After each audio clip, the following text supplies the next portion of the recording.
Madam Guest Speaker, Mr. President, the ABOL NSPP Coordinator, Maraming Faculty and Staff, graduating NSPP students, ladies and gentlemen, good afternoon.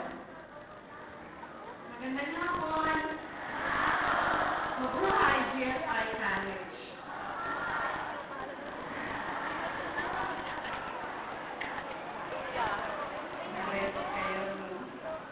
When I was in college, there were many gentlemen who tried to penetrate my heart.